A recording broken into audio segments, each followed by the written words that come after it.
Hai Jurian, selamat datang di Basa Basi, bahas sana bahas sini.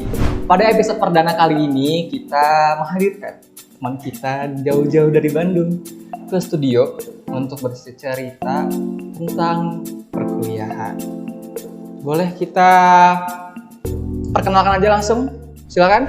Halo Julian, kenalin aku Wildan Muhammad, panggil aja aku Wildan. Saat ini aku kuliah di Universitas Pendidikan Indonesia, jurusan film dan televisi. Dan kebetulan sekarang aku ada di semester 6. Oke, di UPI berarti ya? Iya. Tapi yakin UPI kampus impianmu? To be honest, jujur enggak. Pilihan kedua bro. Yang kedua, pertamanya apa tuh? Spill enggak? Mau di spill enggak? Ya di daerah mana aja? Masih Bandung, kampus sebelah sebenarnya. Teknik. Oh, salah. Ya sudah, tidak tahu. Apa di Jatinangor ya? Ya, betul. Itu. 100%. Karena sebenarnya jujur kemarin tuh pas SBM ya, kan tahun kemarin pas aku masuk perkuliahan tuh masih SBM ya. Kalau sekarang kan SNBT. Ya BT ya. Betul. Nah, dulu tuh aku tuh kepingin itu masuk Fakultas Vkom, jurusan Ilmu Komunikasi. Itu di pilihan pertama. Nah, pilihan keduanya adalah di film dan televisi. Karena emang basicnya dari kecil tuh suka ngomong kali ya. Terus kayak ya aku ngerasa enjoy aja gitu kalau ngomong-ngomong depan umum gitu, kayak ya udah gitu kan. Terus kayak mentor aku pas kemarin di bimbel itu tuh nyaraninnya ya udah cari aja jurusan yang emang ya itu tuh basicnya public speaking tapi nggak melulu tentang ilmu komunikasi. Dan nemulah jurusan film dan televisi ini gitu. Oh, berarti jurusan ini kayak udah klop banget gitu kali ya? Awal-awal enggak, karena temen-temen aku tuh kemarin pas masuk film dan televisi mereka ada yang udah dari SMK lah, mereka ada yang eskulnya film lah. Aku tuh enggak. Oh, berarti Percaya nggak aku dari boarding school? percaya. Kaget nggak? Awalnya pas tadi sebelum kita ke studio nih ke Jurians, Idan sempat cerita sebenarnya dia ini dari boarding school, aka pesantren gitu. Ya. Pesantren yang notabene kan kehidupannya mungkin beda ya, budaya Ya beda lah. beda kan. Terus tapi sekiranya Idan nih mungkin perjuangan Idan pada saat mau ke arah pendaftaran SBM ya waktu itu, antara SBM tuh kayak agak susah nggak sih? Soalnya kan kayak teman-teman dari boarding school tuh kan yang aku tahu tuh masih banyak yang ada yang lanjut kuliah ke luar negeri misalnya gitu kan, mencari kayak beasiswa ke Kairo, ke Mesir, kayak gitu-gitu kan. Tapi kenapa Idan sendiri milih buat kuliah di UPI gitu, ngambil jurusan film dan televisi? Ini jadi cerita tentang kehidupan aku ya? Ya, ini jadi true story ini buat teman-teman Jurians. Jadi nanti siapa tahu bisa menjadi inspirasi. Sedih banget lagi. Oke, jadi dulu pas kelas 3 SMA tuh aku kan emang lagi boarding ya. Terus kayak bapak-bapak tuh kan. Bapak aku tuh nyaraninnya ya udahlah lanjut aja di pesantren gitu kan. Karena keluarga aku kan terlahir dari keluarga ya gitulah agamis gitu kan. Ya tapi emang aku tuh nolak akan hal itu karena ya aku tuh bukan passionnya di sana. Seenggaknya aku bisa pesantren tuh itu buat benteng aku setelah nanti masuk kuliah gitu. Nah udahlah aku kayak ngomong-ngomong ke orang tua, terus kayak dia pun ngedengerin apa yang emang aku sampein ke mereka, dan akhirnya dia ngizinin aku buat masuk perguruan tinggi gitu. Terus aku kan terlahir dari keluarga yang bisa dibilang biasa aja gitu. Saya mampu iya, cuman pasti ada effort yang lebih gitu yang perlu dikeluarin gitu. Makanya aku tuh kemarin tuh pas masuk SBM tuh cari-cari kayak bimbel apa sih yang emang murah, ataupun bimbel apa sih yang emang bisa ini tuh ngebantu buat masuk perguruan tinggi gitu. Tiba-tiba tuh dapet kayak bimbel gratis di salah satu daerah di rumah aku sih. Terus kayak dia tuh mentor-mentornya dari semua univ di Indonesia, ada dari UI, ada dari ITB, dan kita tuh full nggak bayar. Bahkan mereka yang ngasih makan kita. Gue sedih. Bentar ya. Iya. Tidak apa-apa, tarik nafas, kita semua tarik nafas. Buang nafas. Ya, jadi kita selama persiapan SBM itu tuh seminggu tuh 2 kali pertemuan. Sabtu Minggu weekend kita ke homeschoolingnya mereka gitu kan. Namanya tuh Abiwara Institute. Halo, Abiwara Institute. Nah, terus kita belajar tuh kayak dari pulang sekolah, temen-temen aku pada nongkrong, pada ngajak, lah main. Aku tuh nggak nolak, kayak enggak lah, aku pengen belajar dulu. Jujur, kemarin di SMA pas persiapan masuk SBM tuh aku dijauhi sama teman-teman. Karena apa? Ya karena mungkin teman-teman aku ngeliat, ya udahlah orang siwilan mah di kelas OG ngerjakan soal. Jujur sehari itu aku bisa sampai 100 soal kerjain, kayak TPS, TPA, matematika dan lain-lain. Itu kayak orang-orang kayak istirahat jajan, enggak lah nitip aja, paling nitip kayak sampai dikatain kayak udahlah biarin lah si Wildan mah pasti belajar lagi. Sakit hati nggak lo digituin? Yes, sangat pasti sih. Itu kan kayak ya itu kan aku gitu ya, masa diri Idan gitu ya, diri Idan yang ngatur, orang lain cuman yang kayak Idan lihat sekarang, kayak ibaratnya di internet nih banyak yang cuman biasanya komen-komen doang tanpa tahu di latar belakangnya itu sebenarnya terjadi apa gitu, apa yang Idan pengen capai gitu. Tuh dengerin tuh. Ya, terus tapi di sana tuh kayak malah ngebentuk pola pikir aku sih. Jadi kayak mungkin emang teman-teman aku yang emang orang-orangnya ya udah mereka pengen enjoy aja di umur mereka gitu. Tapi aku tuh enggak, karena mungkin dari background keluarga aku yang biasa aja dan aku pun kayak punya cita-cita yang tinggi. Jadi aku tuh ngebuktiin itu dengan cara ya aku masuk bimbel ini gitu. Kayak setiap Sabtu Minggu aku belajar sampai bahkan dikasih makan sama mentor-mentor gitu, kayak mereka tuh baik-baik loh sumpah. Kayak Sabtu Minggu nih ada aja orang baru dari ITB lah ataupun dari UI lah yang emang ngajar ke kita gitu, dan itu pun mereka volunteer gitu. Dia tuh bener-bener mau ngebantu kita gitu, ngebantu buat ya punya adik-adik loh dari kampung yang emang mimpinya tuh tinggi gitu ya, kayak aku dan teman-teman yang lain gitu.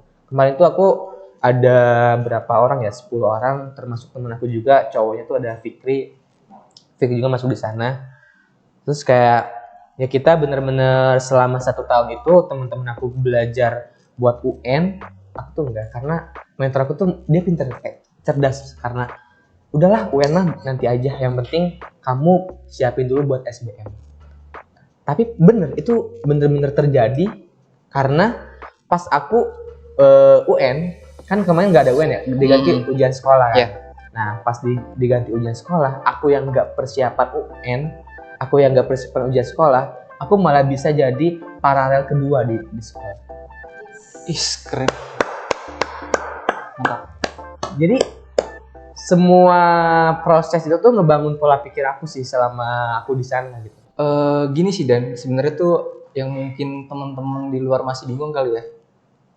Emang ada ya bimbel yang secara sukarela kayak gitu? Soalnya dari aku sendiri pun juga baru dengar, karena di daerah rumahku tuh bimbel-bimbel yang buat ke universitas tuh masih berbayar. Bayar ya. Mungkin gini ya, ternyata pas aku lihat-lihat dari visi misi si bimbel ini tuh, dia emang pengen ngemajuin anak-anak warga desa dari desa yang emang punya mimpi yang tinggi, cita-cita yang tinggi, terus kepingin masuk perguruan tinggi gitu. Nah makanya si kakak mentor ini tuh dia yang berasal dari seluruh Indonesia, seluruh universitas di Indonesia, bahkan di luar negeri pun ada. kita sering kayak belajar bareng online walaupun online gitu kayak, dan mereka pun nggak dibayar gitu. Kamu tahu nggak sih kayak jarak dari ITB ke kampung desa itu tuh berapa kilo? 30 kilo men. Dan mereka nggak dibayar. Mereka dengan sukarelanya itu, mereka Sabtu Minggu datang, bahkan mereka bawa makanan buat kita, terus kayak kita yang langsung datang kayak nyerbu gitu. Sumpah sedih banget sih. Ya itu keren sih, patut diapresiasi, sumpah teman-teman. Keren banget.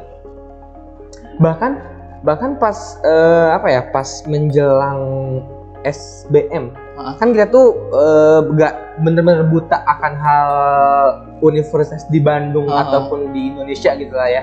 Karena UI, ITB, Unpad tuh kita tuh buta akan hal itu. Mentor-mentor kita tuh sampai ngebiayain kita buat study tour. Oh iya, jujur.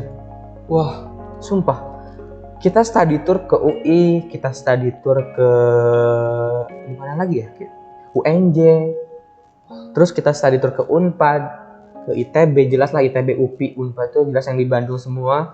Dan kita tuh study tour yang paling jauh itu di UI. Kita bener-bener gak ngeluarin uang sepersen pun, bahkan kayak makan pun dari kakak-kakak mentor kita dibawa ke, mungkin kalau sekarang tuh PI kali, kita makan di PI. Bayangin seseneng apa kita dulu. Wah, keren sih, mantap.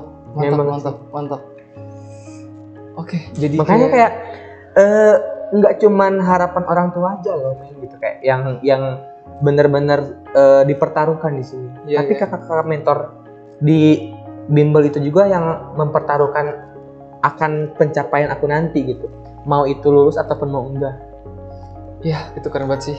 Dan itu kayak wow, jujur kayak yes, abis. Keren banget. Oke, jadi kan Idan kan juga punya temen ya, berarti teman seperjuangan di bimbel itu ya. Iya. Rata-rata dari mereka itu memang mempunyai ambisi yang sama seperti Idan atau seperti apa? Maksudnya memang punya latar belakang khusus kah? Mungkin kayak tadi Idan, ceritanya Idan itu gimana? Mungkin kayak gini ya. Sebenarnya beda-beda sih. Jadi satu angkatan, di angkatan aku tuh kemarin ada 10 orang. Oke. Terus mungkin karena ada seleksi alam, yang 5 ini tuh mereka out. Ya mungkin ya, kamu bayangin kita bener-bener sehari ngerjain 100 soal dari pagi sampai malam, tidur jam 11, kayak kita sampai bener-bener pernah ketiduran di atas buku ekonomi, tau gak yang gede itu? Iya, tahu yang tebal. Buku yang kayak gitu. Bener-bener tidur saking capeknya. Nah mungkin si 5 orang itu kalah akan seleksi alam itu. Nah sisa 5 orang. Sisa 5 ini 2 cowok, 3 cewek. Yang 2 ini aku sama ya ada Fikri. Sisanya dia cewek semua. Dan ambis per setiap 5 orang itu beda-beda. Terus mentor aku tuh nyaranin kayak gini. Kamu kalau misalkan belajar doang tuh nggak cukup katanya. Coba pakai jalur langit. Jalur langit men, bener-bener worth it banget. Apa? Terus kayak aku dapet statement dari mentor aku tuh kayak gini. Ya oke, mungkin kamu berdoanya itu setelah sholat fardu aja. Tapi kamu nggak tahu di luaran sana banyak orang yang berdoa sampai malam. Mungkin kamu malam-malam tidur, orang-orang di luar sana malah berdoa dan sholat tahajud. Dari sana bener-bener kayak, oh iya ya Dan, kayaknya jalur langit juga penting gitu. Karena jujur ya, aku tuh nggak sepinter itu loh gitu. Kayak, aku tuh nggak sepinter itu dan aku pun takut karena mentor-mentor aku tuh nakut-nakutin kalau misalkan orang-orang di luar sana itu lebih pintar dari kita. Makanya kayak, oke, mungkin nggak hanya cuman jalur akademik doang loh gitu.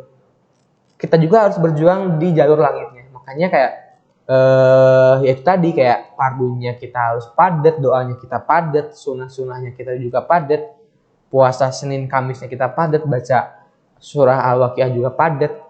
Dan ya itu tadi, hasilnya pun kelihatan. Ya, itu pernah terjadi juga sih di aku. Tuh kan? nggak terjadi. Benar banget kan? Iya itu keren banget sih. Emang jalur langit tuh jalur paling ampuh. Selain Betul. kita tetap berusaha, Ya. tapi kita jangan lupa juga doa sama yang di atas. Ya. Itu keren banget sih. Oke, dan tadi kan sempat ngomongin juga ya.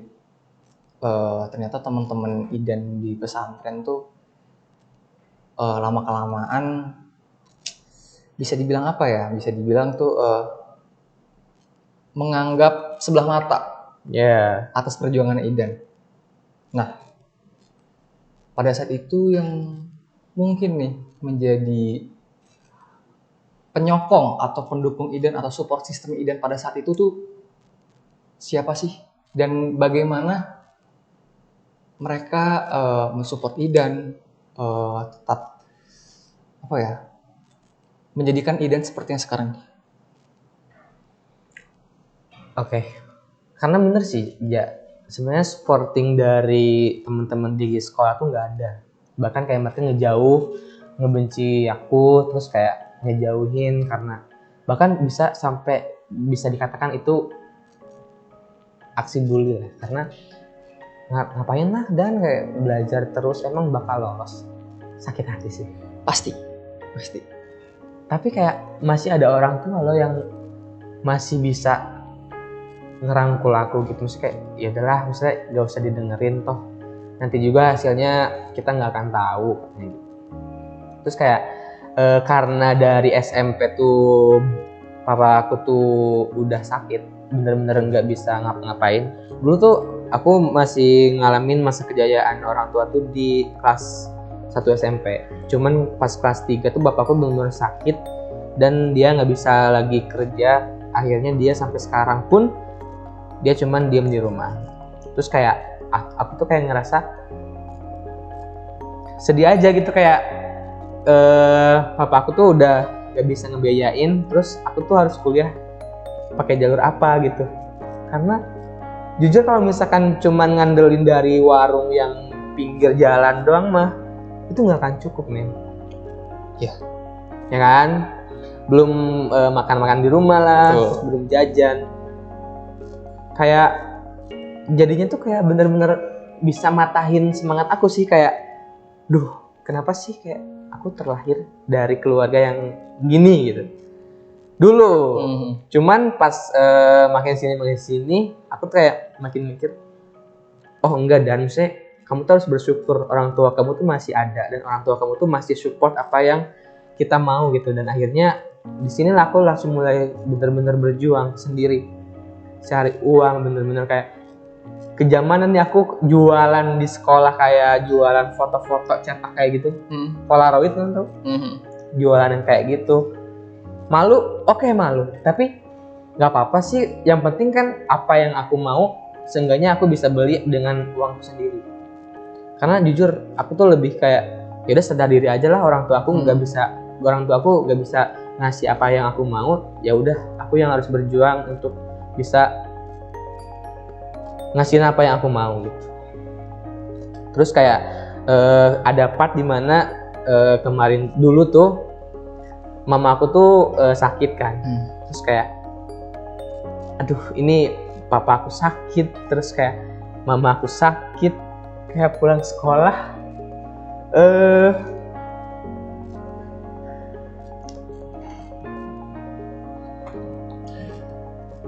sorry ya. Oke. Ya paham. Itu pasti kayak emang berat banget dihadapkan dengan beberapa ujian yang benar-benar langsung ditabrakan ke kita gitu kan. Tapi akhirnya Idan pasti sekarang kayak merasa sedikit lega, kayak akhirnya perjuangan gue dulu bisa terbayarkan sedikit demi sedikit. Bahkan sampai ke Idan di titik ini, mungkin aku yakin sih orang tua Idan sekarang bangga.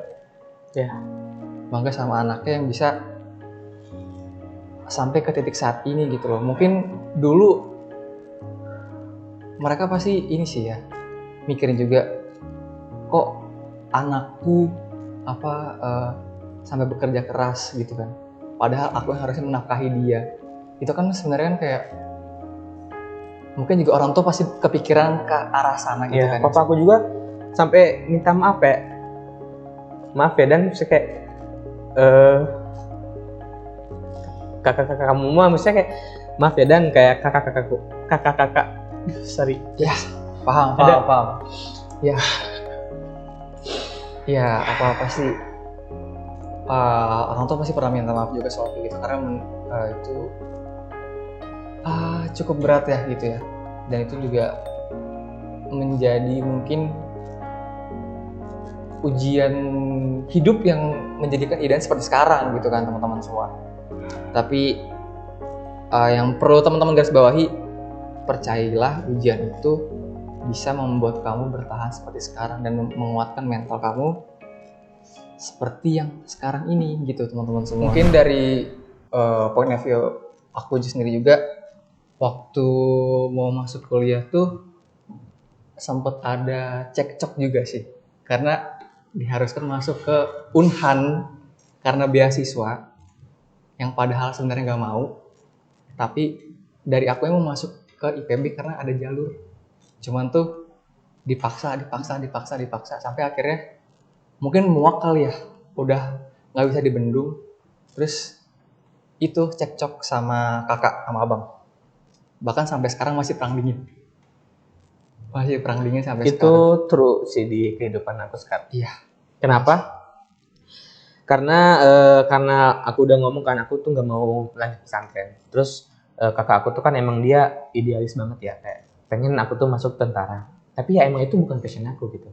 Ya emang dulu cita-cita aku pengen jadi tentara, tapi setelah pola pikir aku makin luas dan aku pun udah tahu passion aku di mana, aku tuh nentang akan hal itu gitu. Bahkan kayak sampai sekarang pun aku udah semester 6 nih. Percaya nggak percaya Julian, aku masih diomongin sama bapak aku kayak dan katanya nanti kalau misalnya udah lulus coba masuk Bintara gitu atau apa gitu. Pokoknya semacam itulah yang emang lanjut dari S1. Terus kayak aku dalam hati, shit lah gitu. Tapi kalau menurut aku ya, kalau emang dari Idannya sendiri gak minat, mending jangan deh. Karena background keluarga aku juga ini abdi negara. Jadi tuh emang mungkin orang hanya melihat kayak wah berseragam gitu, wah benar, bisa punya gaji sekian, padahal enggak. Semuanya mindsetnya sebenarnya tergantung, balik lagi ke orang lagi, Julians gitu. Gimana dia bisa membawa dirinya sendiri ke titik cita-citanya yang pengen diimpikan gitu. Bukan berarti gimana ya, mungkin kalau dari versi aku nih, mungkin mungkin kita sama-sama punya keluh kesah pada saat ingin mencapai ke kampus impian kita. Tapi itu sebenarnya menurut aku ya, itu sebuah ini sih, jadi batu loncatan. Betul, setuju banget. Jadi batu loncatan yang kayak ibaratnya omongan mereka bisa kita hempas dengan hasil yang kita dapat. Setuju. Jadi itu kayak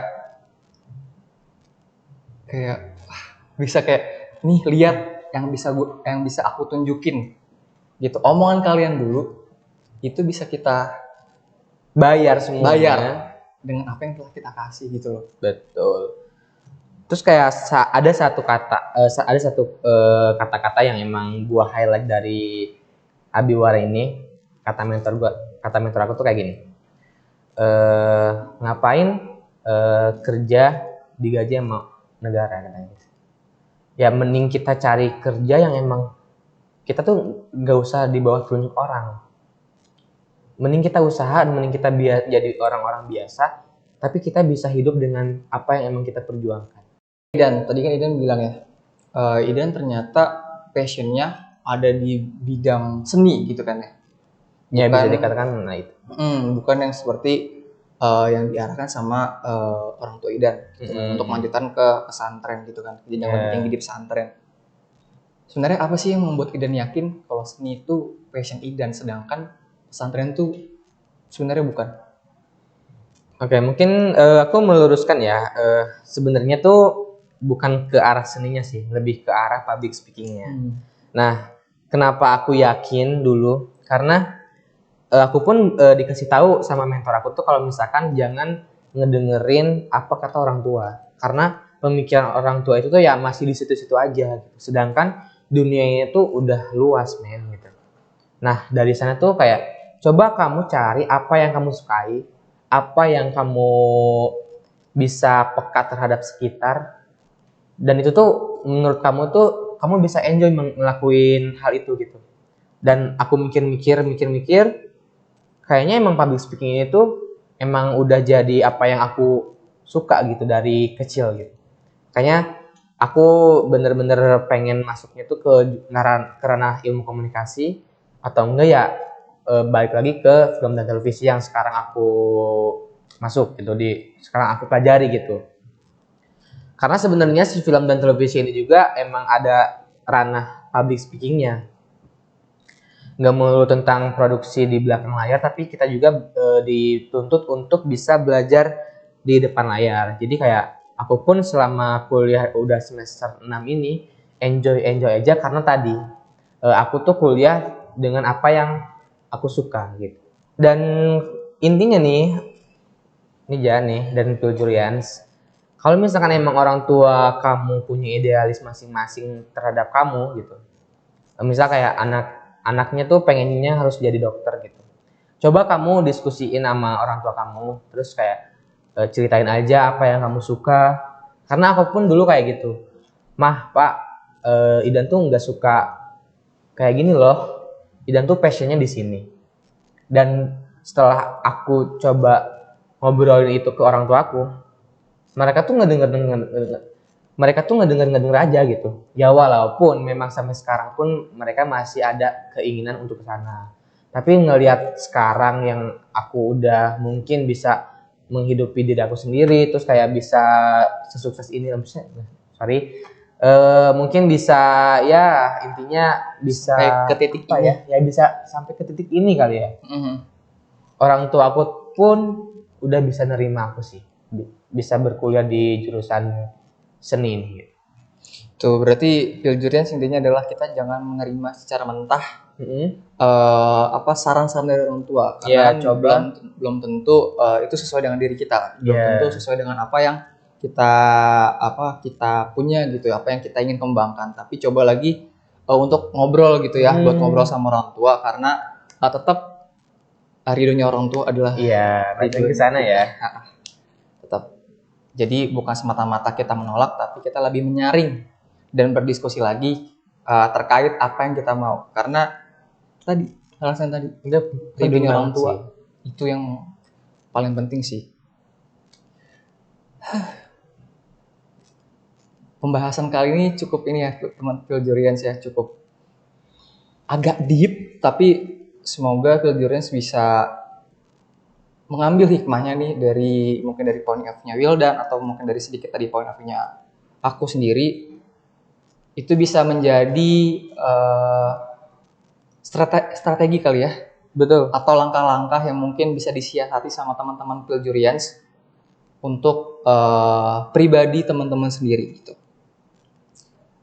Mungkin dari Idan sama aku juga yakin pasti di luar sana mungkin dari teman-teman juga ada mungkin permasalahan yang sama, atau yang lebih berat, atau yang mungkin lebih ringan.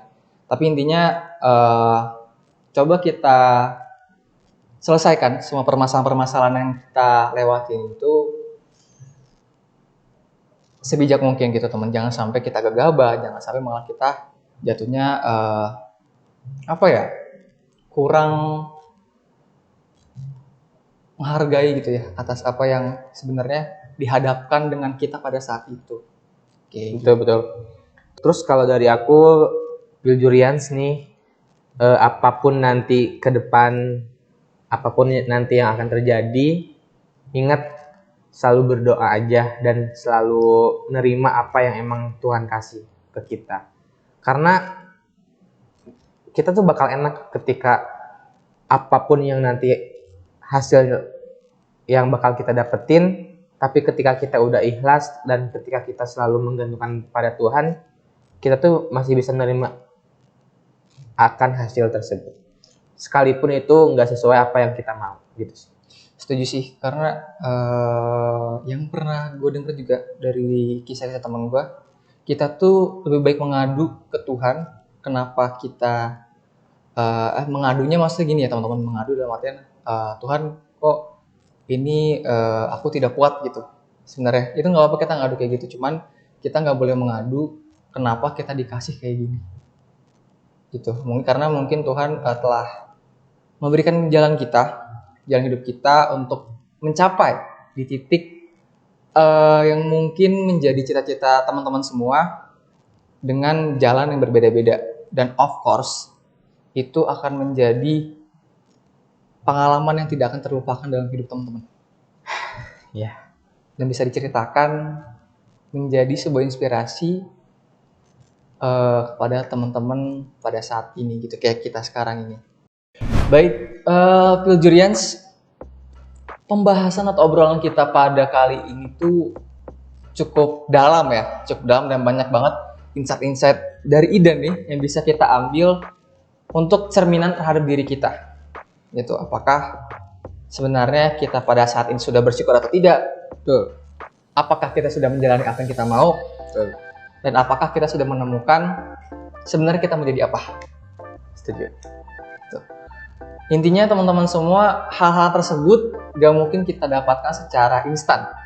Hidup itu bukan mie instan yang gampang dibuat, gitu kan? Hidup itu perlu batu loncatan, perlu kerikil yang kita injak, perlu tanjakan gitu ya, tanjakan yang kita harus daki agar kita bisa mencapai di titik yang kita inginkan, titik yang bisa diri kita banggakan terhadap orang lain, terutama ke diri sendiri juga ya.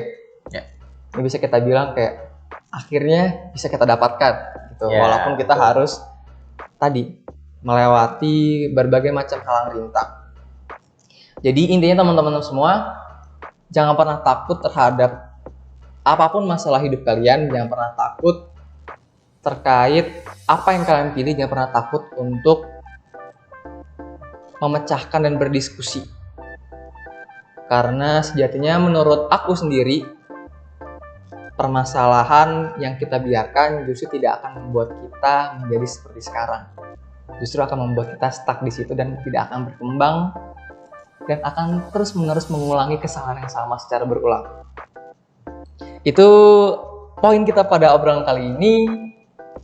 Aku harap obrolan kita ini bisa membuat teman-teman semua lebih terbuka, mempunyai inspirasi, dan bisa ambil yang baiknya dan untuk yang buruknya bisa dibuang. Itu mungkin dari Idan sekarang boleh nih, kira-kira pesan apa yang mau disampaikan ke teman-teman Piljurians yang mungkin ya menghadapi masalah yang sama, atau mungkin sekarang ada di fase dia sedang berjuang untuk masuk ke universitas impian dia. Oke, kalau dari aku pribadi ya, buat Piljurians di luar sana yang punya keinginan yang berbeda dengan orang tua, coba obrolin aja, coba diskusiin aja.